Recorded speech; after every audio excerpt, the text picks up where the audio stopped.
Bonjour, bienvenue dans Bref de Poésie. Aujourd'hui, je présenterai le recueil Regardez vivre de Muriel Camac, donc publié aux éditions Noir et Blanc Poésie, donc qui sont basées sur Toulouse. Donc un recueil en 6 thèmes ou parties, j'en lirai des extraits de 4 parties. Donc la première partie s'intitule Winter. L'été prend fin, la saison décore. Summertime and the living is easy. L'automne passe en une averse. Alors c'était l'hiver, c'était winter. L'hiver qui soufflait des naseaux et vous laissait immobile derrière les vitres. On s'enveloppait de poils de vêtements, on passait plus de temps à dormir. On somnolait comme les arbres. Les aboiements distants semblaient plus proches.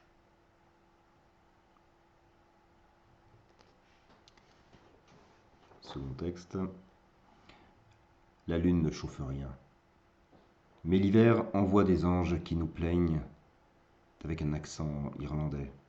Nous mangeons les châtaignes et les conserves de haricots, les crêpes et les confitures de grand-mère. Le feu brûle toute la journée dans les maisons. L'hiver nous envoie un regard de bon chien. Les promenades que nous faisons, c'est pour la dureté des flaques, comme des bouts de lune tombée. On fracasse les flaques.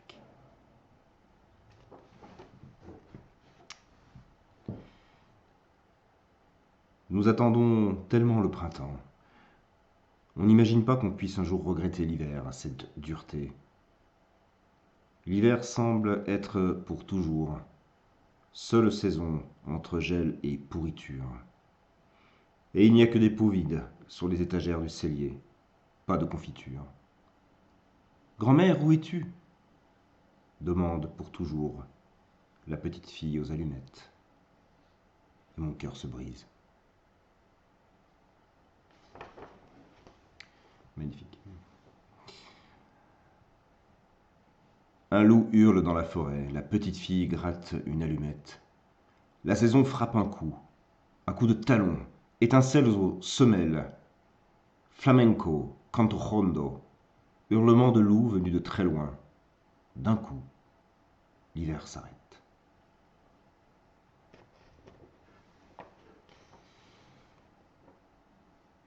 Les révolutions ne se font pas l'hiver.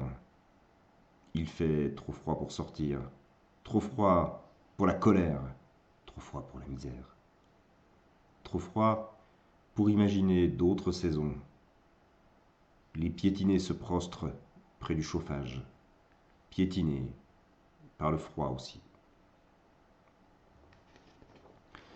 Un texte tiré du thème vacances. L'herbe jaunit entre les rails rouillés. Mais la lumière d'automne donne à toute cette fatigue de périphérie des airs de vieille dorure aristocratique. Entre les rails, il y a presque de la place pour un morceau de prairie de l'Ouest, une idée de grands espaces. On y croiserait presque un cheval. L'eau du canal reste plombée, intouchée par le soleil, comme une vie tracée sans surprise. C'est une eau sans méandre, et d'où aucun poisson ne s'envole. Mais entre deux canaux de rouille, il y a quand même un peu de place pour que l'herbe attrape la lumière d'automne et ses visions inattendues. L'or, la beauté, la liberté. Un texte tiré de la partie Vent. Les lettres qu'on marie pour faire des poèmes sont des arbres avec des racines qu'on ignore, mais que, trébuchant parfois lorsqu'elles percent un peu la terre, les pieds peuvent le mieux sentir. Des arbres qui servent d'abri aux fougères et aux champignons, avec du lierre qui monte et des clématites qui pendent, et chacun une odeur différente. Mais l'ensemble, c'est l'odeur des bois où nos passages, frais des voix. Alors maintenant, trois textes, dernier texte tiré de la partie voix, V-O-I-E-S. Sédentarité. J'ai mal au cou, j'ai trop regardé les bateaux. J'ai le mal du retour, j'ai trop regretté. Mes yeux emportés vers le large, vers les autres vies.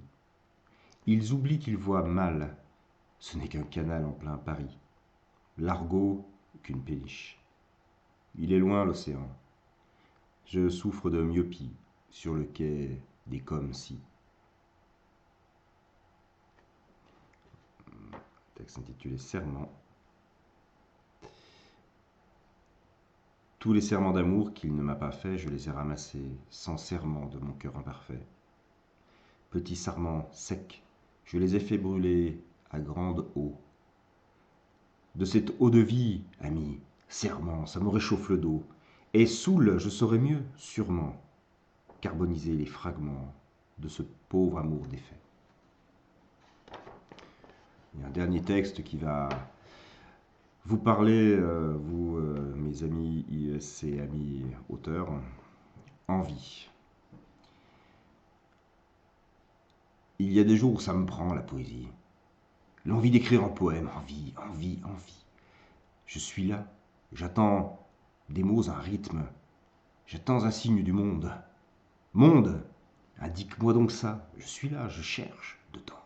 Dehors, où est le signe?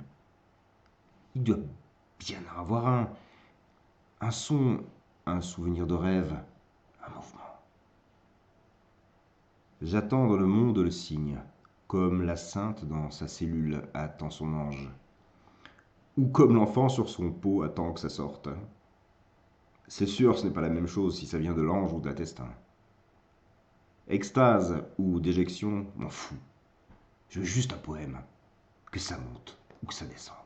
Ah oui, on s'en fout. Je veux juste un poème. Voilà, là c'était pas Muriel.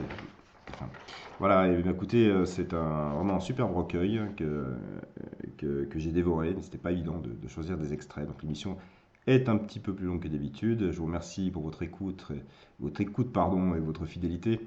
Je vous invite à découvrir donc ce recueil Regardez vivre et le travail de Muriel Camac, vraiment un auteur fantastique que je suis très heureux d'avoir découvert donc grâce aux éditions Noir et Blanc. Bonne journée à vous, à très bientôt.